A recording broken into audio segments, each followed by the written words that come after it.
Hear me out.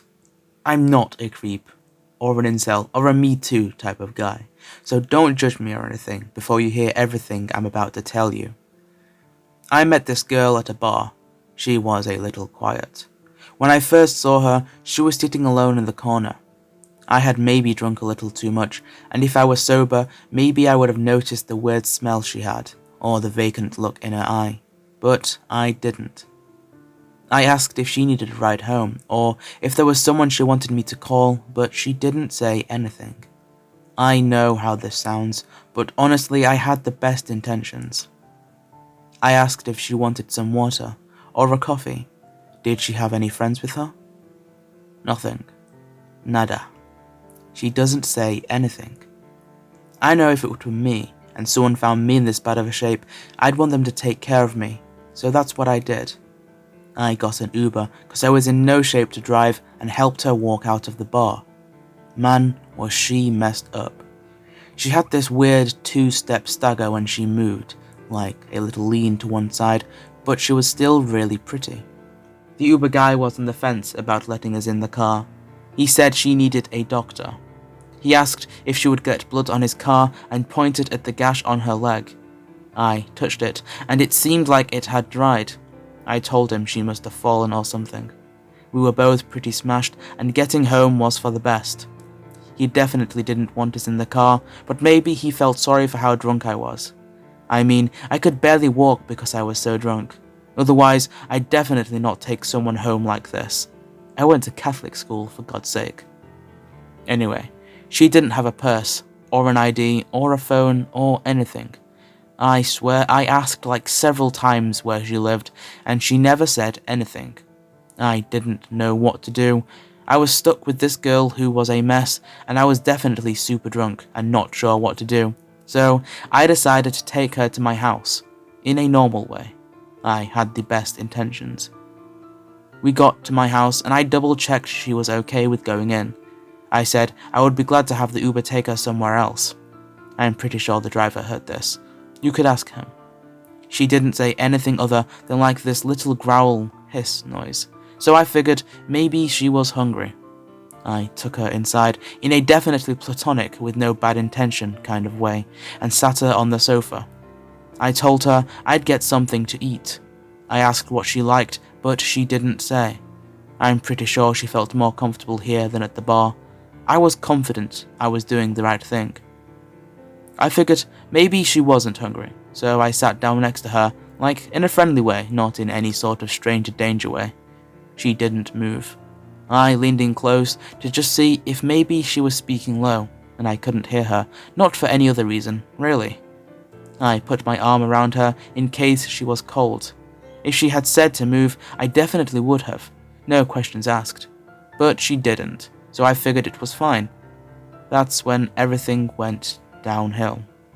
Without any warning, she turned and bit my arm. I didn't know human teeth could sink so deep. She ripped her face away and took a mouthful of my arm with her. I pulled away and she jumped on top of me. She clawed and bit at my face. It took all of my strength to throw her off.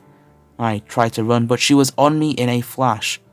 By her own choice, mind you. I didn't know what to do. I reached for the closest thing, a laptop stand, and hit her head with it. She went limp and fell. I wasn't trying to kill her. I swear, I have 3 younger sisters. Not calling the police isn't an admission of guilt. Where she bit me started to itch like crazy. I probably should have called an ambulance. When I wrapped her with a rug, it was definitely about cleanliness, not hiding her body. I'm a good person. I scratched the bite as it spread up my arm.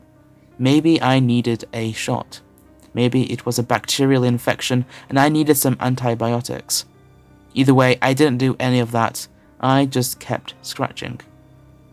When I put her in the back of my truck, it wasn't to get rid of her body.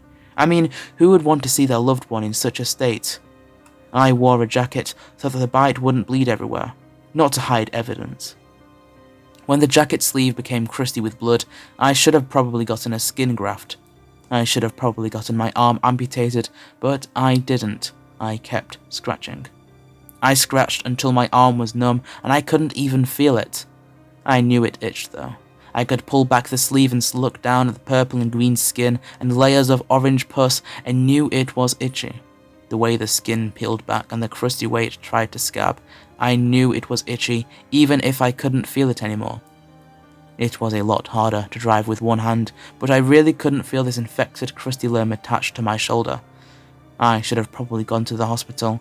I'm not saying my story might have sounded suspicious to a nurse or a doctor or even a cop, because that's definitely not why I drove to a swamp. When I took her body out of my trunk, the itch started to creep up my neck. That itchy, scratchy tingle.